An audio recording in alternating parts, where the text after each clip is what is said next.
one of the primary benefits you can get from building on top of a platform is that that platform has some existing distribution. And I think it's the case today that in crypto, there aren't a ton of protocols that have very, very strong network effects.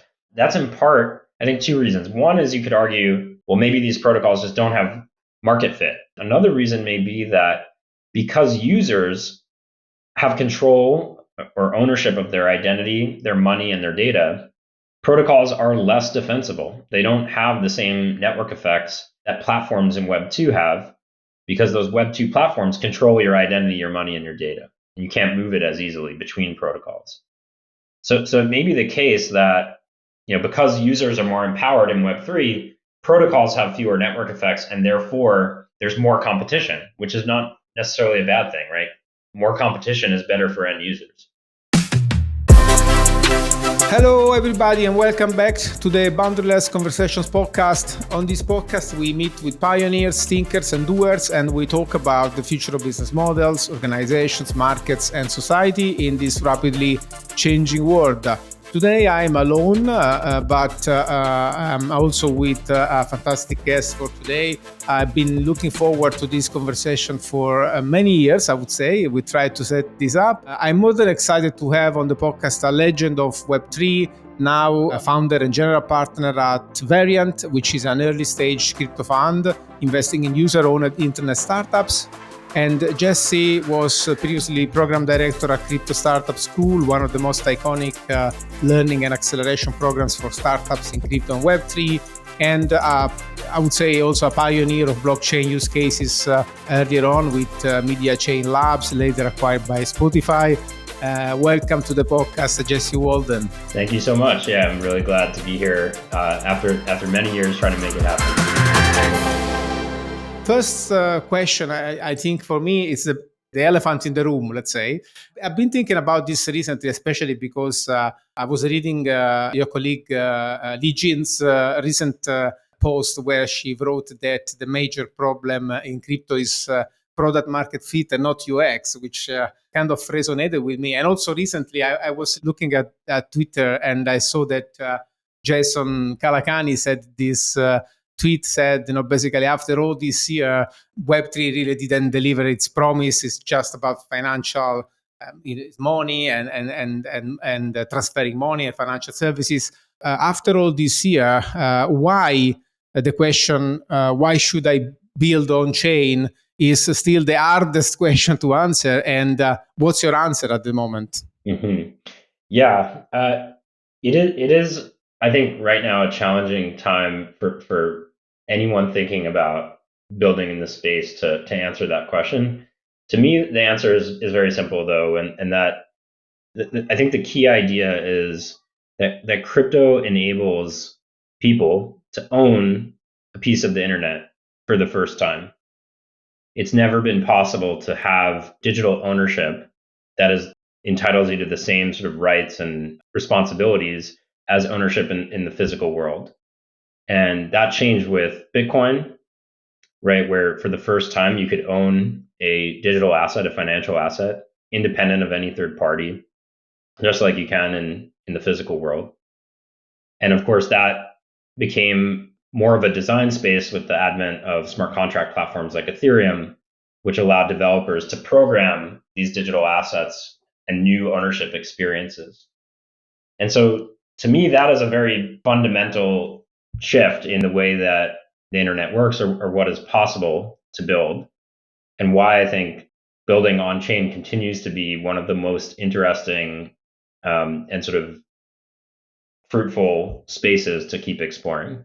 Normally, we connect this idea of user-owned networks with governance tokens. Mainly, we tend to think that people own the network by owning piece of the governance tokens and being able to participate to the governance. I would like to ask you maybe to extend this idea of ownership. So, of course, user-owned networks, user-operated networks, it's much different than platform centralized networks. So, what do you mean with user-owned? What are the facets of ownership? Right. Yeah, that's a great question, because I think the concept of a user-owned platform is one manifestation of the idea of digital ownership, right? Like being able to own a piece of the products and services you use every day. Very compelling idea, and one that we're interested in.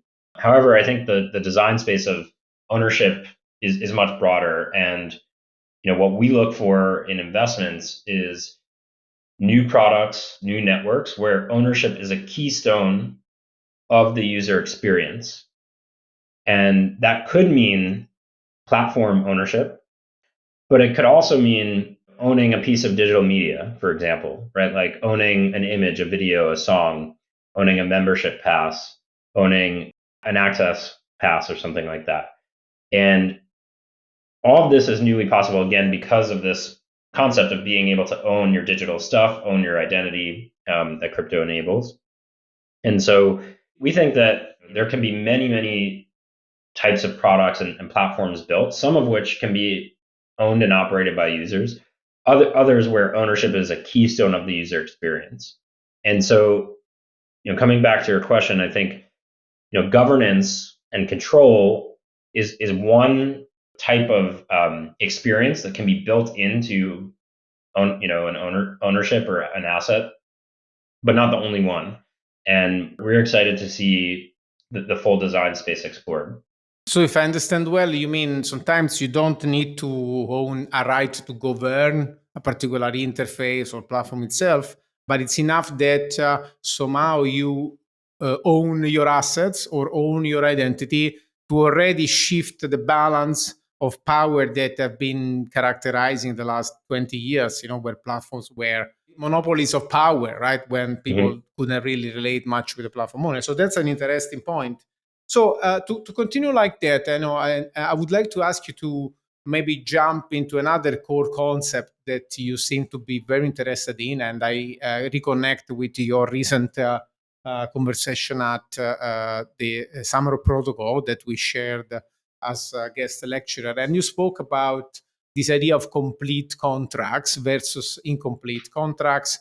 So maybe it's a good idea for me if you can explain quickly why you feel like complete contracts are different from, that's more a definition. Complete contracts are different from incomplete ones, and why they are relevant for the Web3 space. And I can riff with that later. The concept of incomplete contracts is actually is not mine, but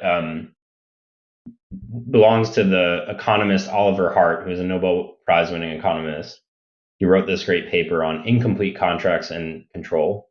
And the quote from that paper that stuck with me is, quote, "All but the simplest contracts are incomplete."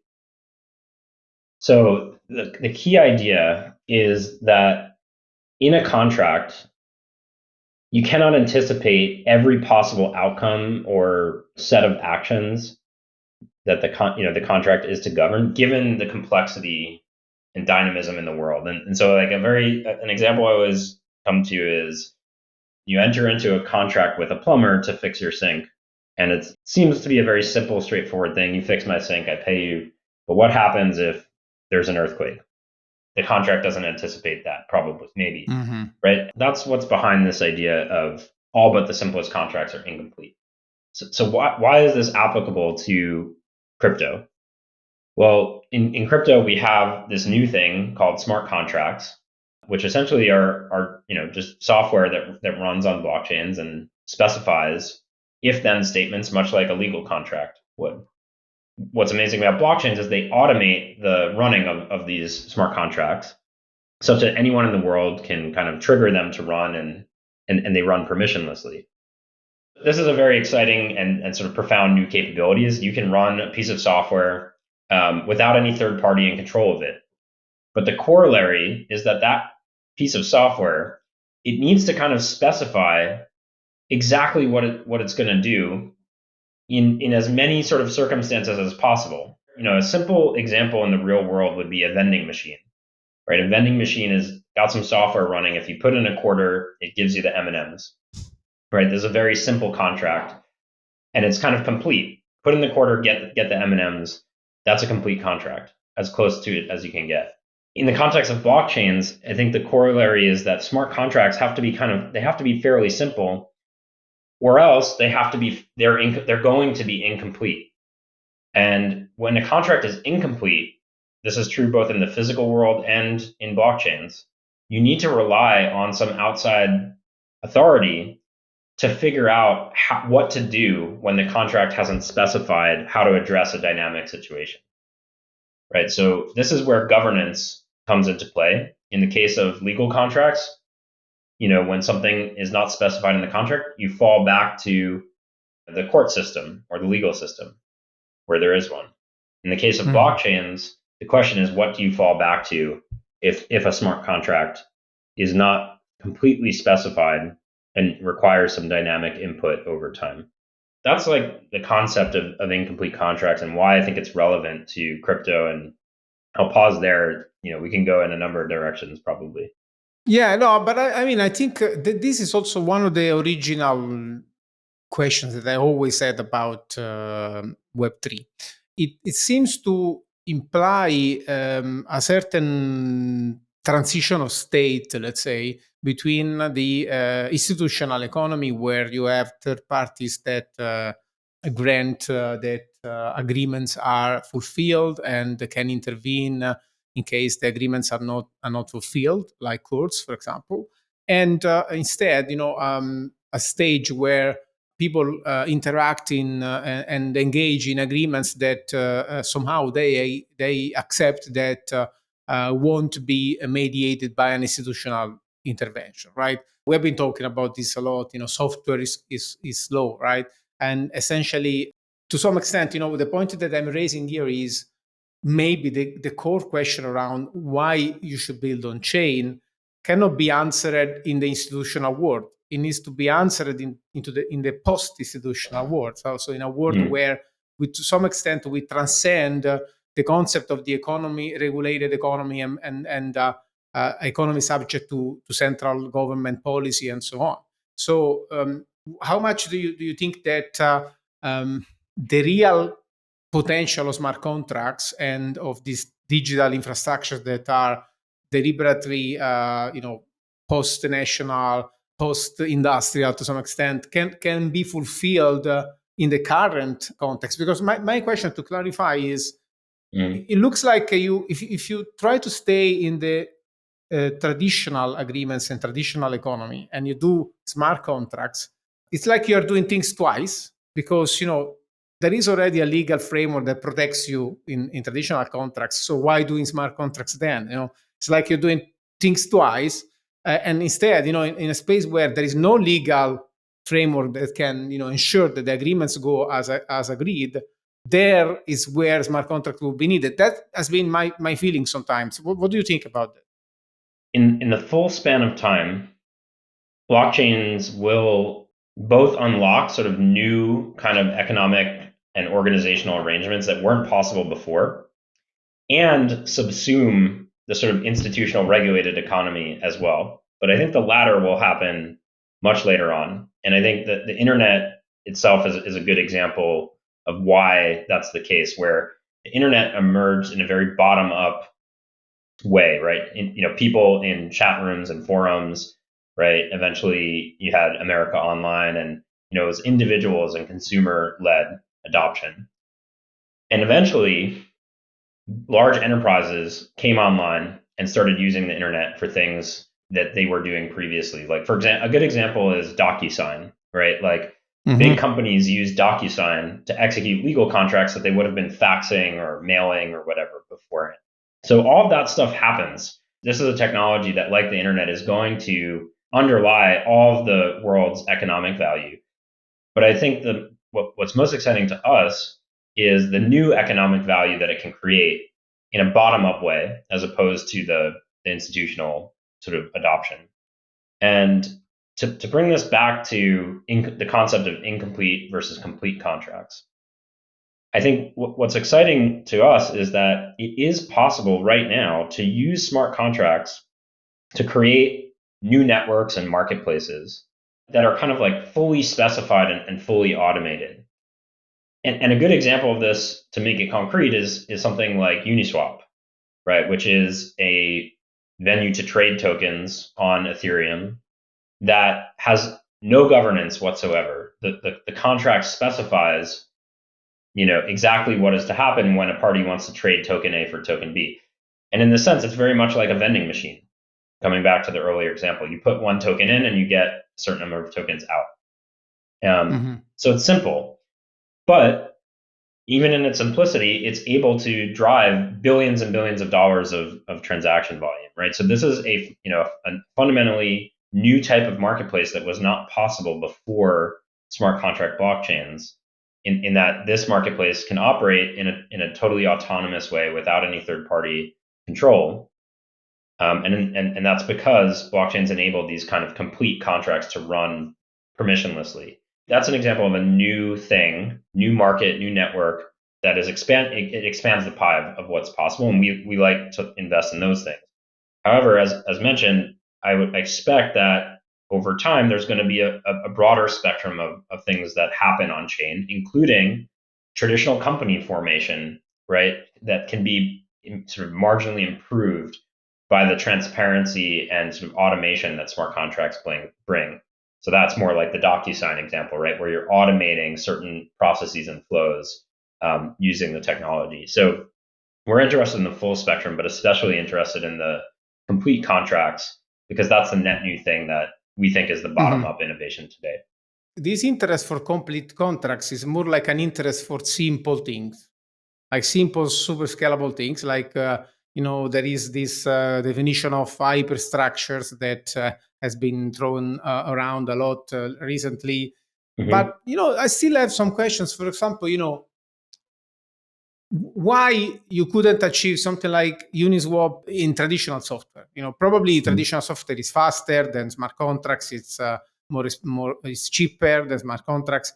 But still, the value that people have been finding in Uniswap, I think my impression is that it's from its untamperability. So the fact that reasonably the distribution of governance tokens and the way that clients get updated or software or smart contracts get updated was reasonably telling them no third party can change the rule without you knowing that, or something like that, without the community knowing that and accepting that. So there is somehow a post-institutional idea. Okay. Right. So there is a feeling that, that's not a traditional institution. It's more like a collective institution. So institutional innovation on one side. And on the other side, I feel like most of the value came from, as you said, permissionlessness and potentially anonymous, the fact that it's pseudonymous or anonymous. So these are signals that are very, I would say, how can I say, very much about institutional innovation. So despite Uniswap there's a lot of money going on, which is a very tangible use case. Most of the value is coming from these radical elements that are not possible in traditional institutions. That's right. And I actually think what you mentioned, it's all part of this, one continuum, which is the fact that Uniswap runs permissionlessly on Ethereum without any central control is precisely why it is used, right? Because third-party developers integrate Uniswap precisely because they know that it is neutral. It cannot be pulled out from underneath them. And that's what's led to its adoption and growth as an exchange protocol. Right. So the fact that it is this complete contract that runs autonomously and permissionlessly is an institutional innovation that creates a lot of new value. That's, I think, the way it all strings together. This leads me to connect with another topic that I wanted to discuss with you, which is the topic of protocols and products. You have been writing a lot about protocols and products. Should I build the protocol first, the product first? You have been wrangling around, products subsidizing the development of protocols and so on. That's also because we were engaging with summer protocols, because we have this idea that something similar to what happened with Uniswap, so the emergence of a third infrastructure, third space, which is independent from the entities that interact in the space, and to some extent can represent a level playing field where everybody can be reasonably sure that their rights are going to be protected, that they won't be policed out like it happens sometimes with Airbnb or things like that. it's the use case, or at least it's one of the major use cases of Web3. So the question that I have at the moment for you is why we haven't seen protocols emerge in spaces which are not, or rather, we have seen so little protocols emerge in spaces which is not finance or trading of crypto. And I'm talking about, protocols in science or supply chains, or, we have seen something, but two major things that I still see and I wanted to share with you is first, most of them are corner shop sites, very small things, or especially respect to Uniswap, which is enormous. And on the other hand, why we are seeing product developers always reinventing the protocol, and there is a so scarce tendency to build on some other protocol which is already there, even if these protocols have shared governance, open governance, they're permissionless, they have this narrative of being open for everybody. Yeah. Good question. So maybe I'll start with the last question you just asked. Why are developers kind of building and rebuilding protocols versus building on the work of others? And maybe backing up a sec, I think an important thing to touch on is that one of the promises of blockchains is that they're open, they're permissionless, and so in theory, anyone can build on top of the work of others without fear of them sort of pulling out the rug from under them, as happened with developers building on top of Web2 platforms like Facebook and the like. So that's the promise. Why hasn't it happened? Well, I would argue that, for one, it has happened in certain instances where the protocols are kind of ossified, meaning they're true permissionless protocols that are not subject to a lot of change. And I think I always use Uniswap as an example because it is the pinnacle, it's the biggest, right? But this, I think Uniswap is a great example where I think roughly 40% of the volume in Uniswap is driven by Uniswap Labs front end product. But that's a minority. 60% is driven by third parties, right, who've integrated the protocol directly. And that they've done that because Uniswap is open, completely transparent, permissionless, and the governance surface of the protocol is very, very small. So developers have certainty that it's not going to change underneath their feet. And that's sort of what I think is necessary to get developers to build on top of existing protocols. It follows from that line of thought that if a protocol has a lot of governance involved, developers might be more suspect about building on top. That's one reason that people are rebuilding. I think another reason, though, is network effects, right? So in order for a protocol to be attractive to a third party to integrate, there has to be some benefit to integration versus rolling your own, right?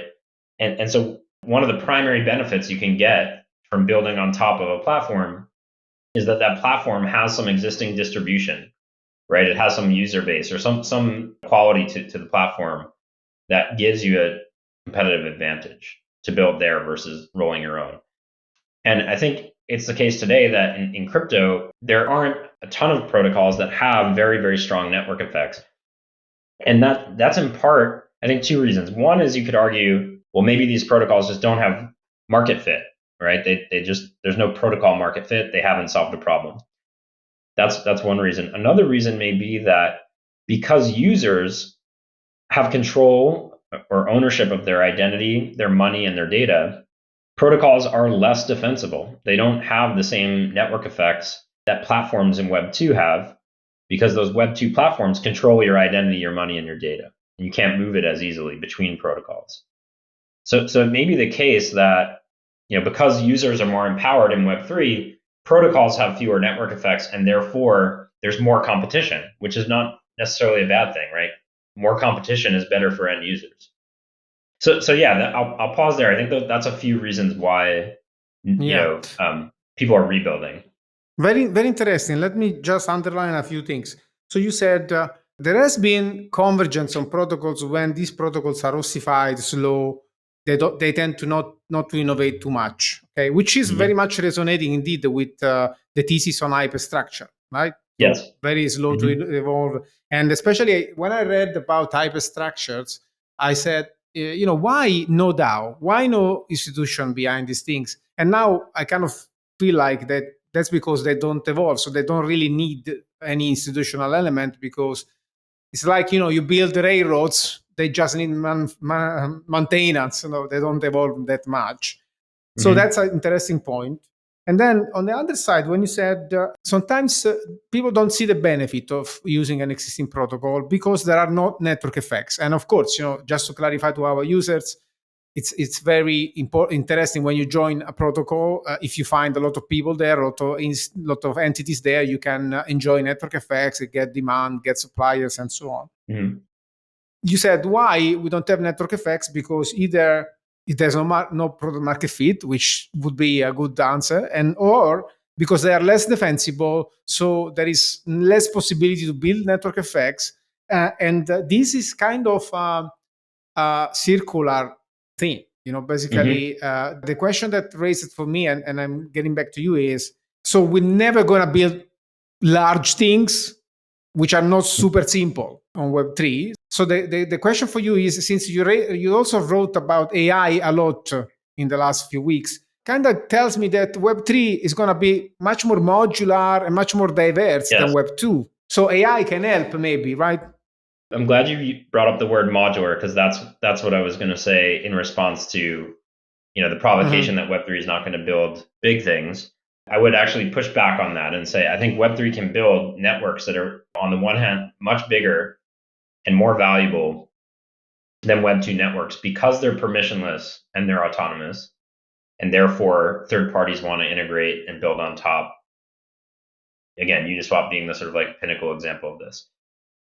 But it's, in order to do that, I think that we will get there through modular components being composed. So like Uniswap being composed into a third-party application is a good example. I think a lot of the experimentation to date has been in trying to build protocols that have a lot of surface area, are incomplete, require a lot of governance. And this is problematic because when you have a lot of dynamism in a protocol, but you make decisions through governance by committee, you're de facto slower than a Silicon Valley startup that has a CEO with a vision and is iterating very, very quickly. Given that competitive disadvantage of building a sort of network by committee, the better approach is to try to modularize the components of what's needed in a given protocol into small pieces that can be shipped and sort of managed independently, and therefore iterated on more quickly, to get to this ossification point where they are components that can be reused by third parties. And the sum of parts, I think, can be much greater, right? And we can build networks that are big and valuable, but it has to be done in this kind of modular way. Very interesting, because the implications for this are massive. The image that I get is that things are going to become very simple, very modular, okay? And most of them won't be huge, I guess. Most of them may be small products like smart contracts that can be integrated with other things. And so basically, as a builder in Web3, you try not to have too big domain of things. So you try to be very small and say, I'm building this thing, and then you can use it to compose with other things. But when this happens, the chances that you have to extract value from something, because you cannot integrate it vertically, you cannot have a number of pieces, a value chain, whatever, you're going to have only one small piece that is going to be integrated by the others.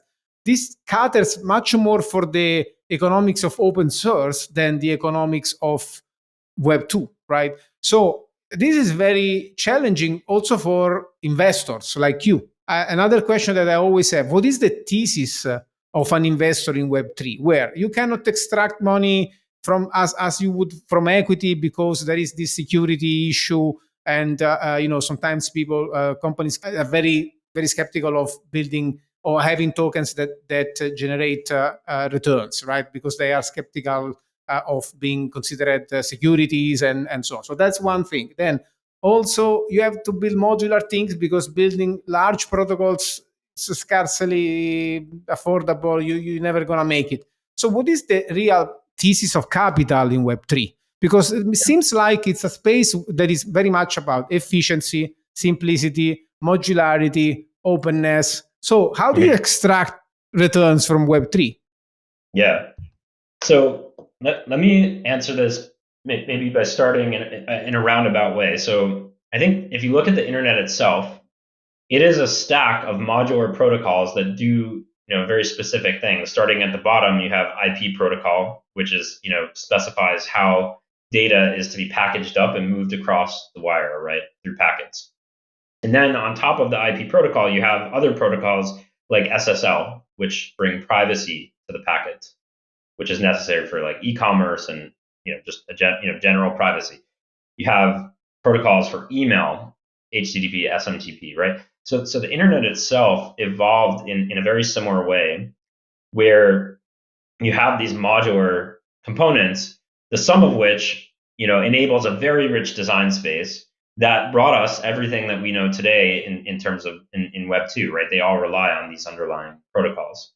So I think there's a parallel there in the potential for Web3. We can build these component protocols that do very specific and very useful things that, when combined together, enable very rich applications.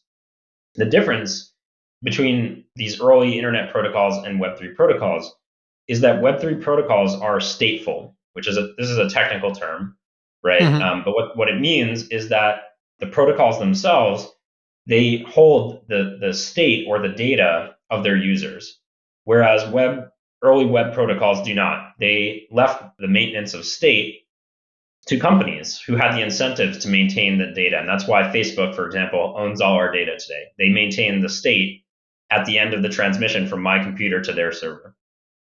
So blockchains kind of changed this because they introduced incentives to maintain state, right? So the miners of the Ethereum blockchain and the Bitcoin blockchain, whatever, they maintain the state of all the protocols that are running on top, which obviates the need for a third party like Facebook. And so there's 2 points I want to land here. One is that through modular protocols, you can create a really rich design space, a very functional design space that enables really big networks to form. But two, the way that Web3 works is that these protocols are stateful, and the corollary is that they can capture the value of that state in part. Whereas Web 1 protocols could not. And so coming back to your question, what is our thesis, right? As investors, how do we make money investing? We believe that Web3 protocols can step into the flow of the value that they're creating because they're stateful, and therefore we want to invest in assets that coordinate that state, right? So in the simplest case of something like Ethereum, right, which manages the state of all the application protocols built on top, like Uniswap, we want to invest in ETH, right? Because that's the asset that coordinates that state. I would make the analogy back to in Web 2, a company like Facebook, the asset that coordinates the state of the Facebook network is a share in Facebook, right? And so we want to effectively own a piece of the networks that control the state of Web3 protocols. Does that make sense? That's our thesis. It makes a sense, but intuitively, I must say that you can extract a relatively smaller amount of value from a database than you can from a full integrated vertical platform.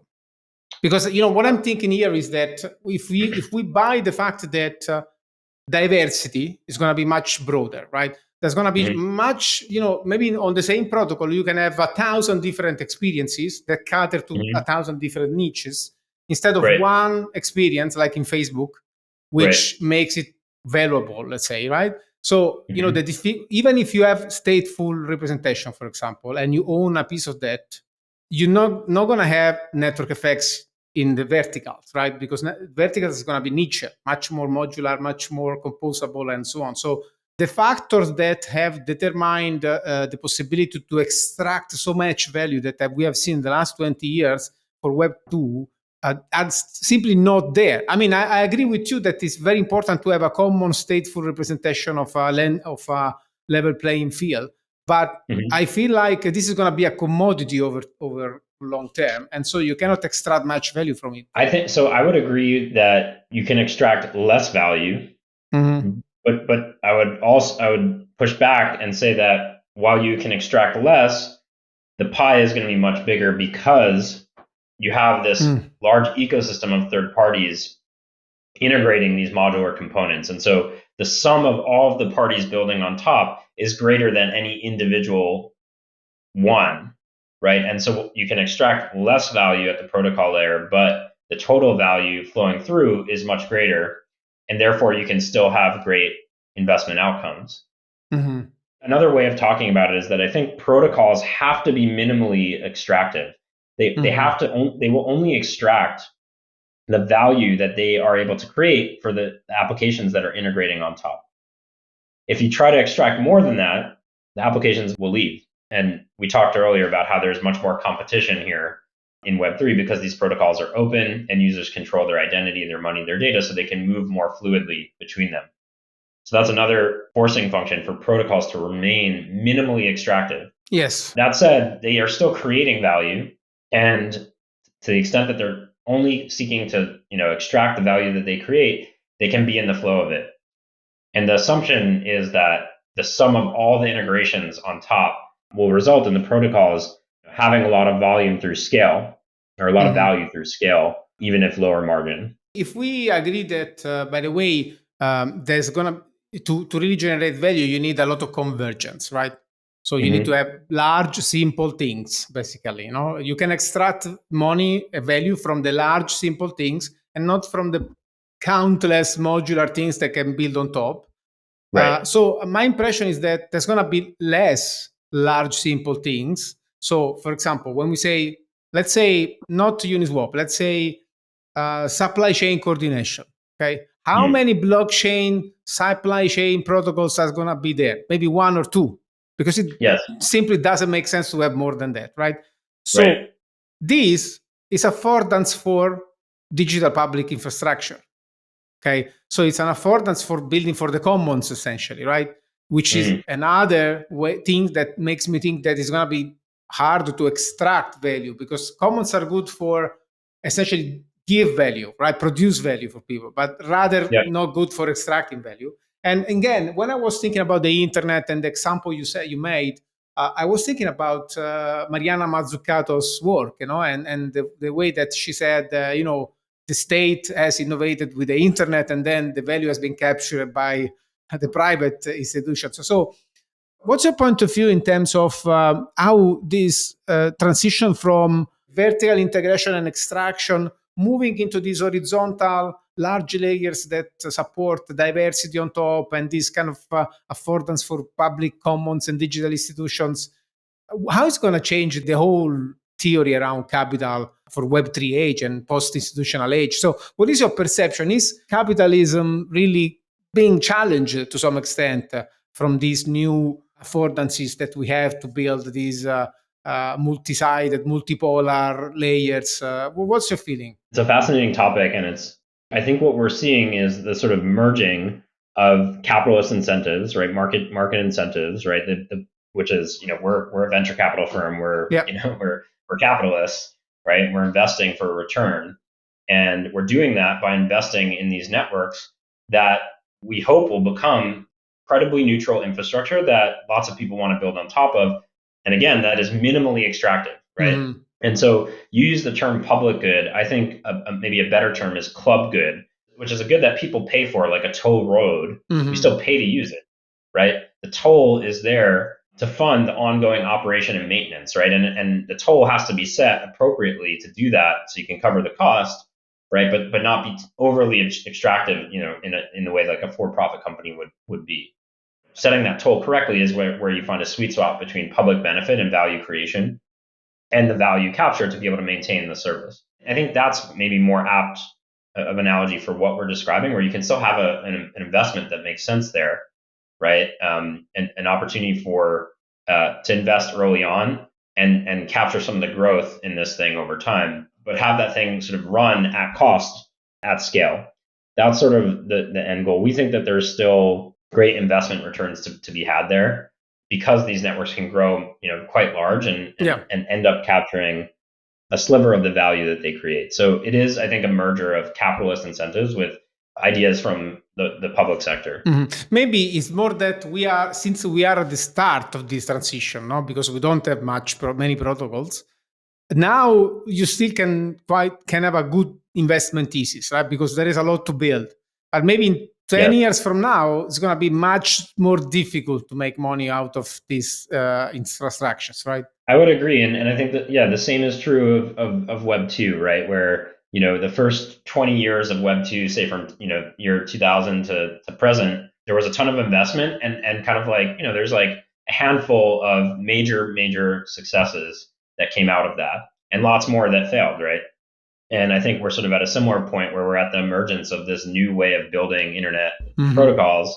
And like you said, there will probably be a consolidation to a handful of them that actually are widely used and able to capture meaningful value. And 20 years from now, they will be ossified, they'll be mature, they'll have very strong network effects, right? And the investment opportunity will be lesser, similar to how... Or at least you will have to do much more portfolio work, so invest in tons of things, and which is a signal that we are already getting from the venture capital market, right? As we see in transition from traditional rounds into something that is much less equity sold, much more longer term operated. So, I think we are getting the same signals from the VC market.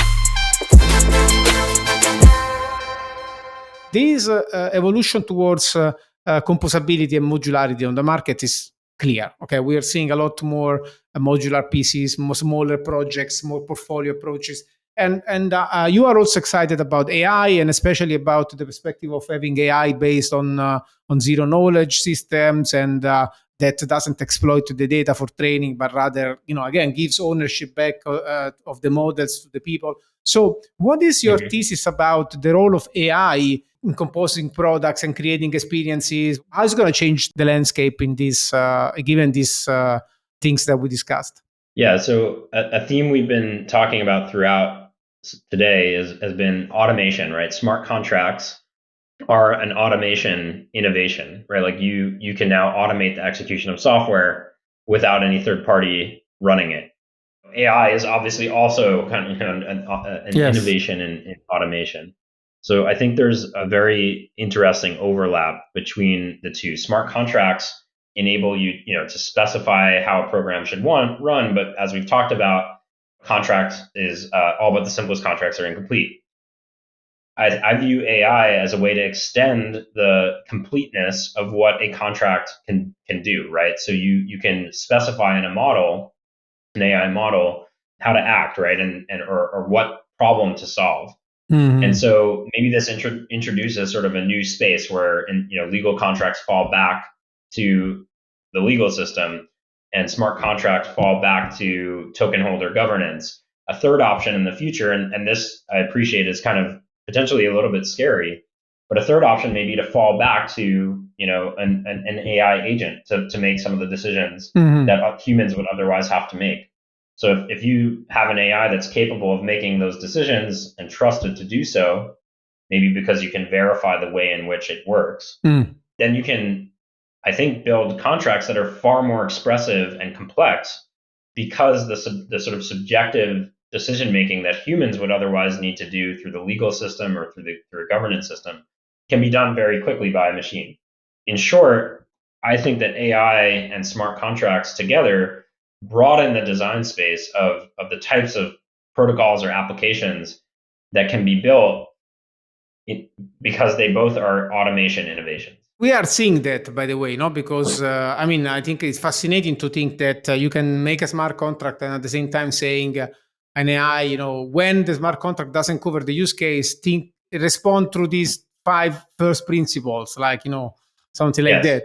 And that's a very fascinating topic. And we are already seeing these kind of things dripping into product design, because when you think about GPTs, the latest feature, to some extent, these are roughly specified products where customers, to some extent, accept that the LLM will think about it and respond in ways that are not completely specified. So I think we are developing this sensitivity of being able to relate with a product in unpredictable ways and giving a products or smart contracts in this case attributions like personality or I don't know political tendencies or something like that. So I think that's a fascinating perspective.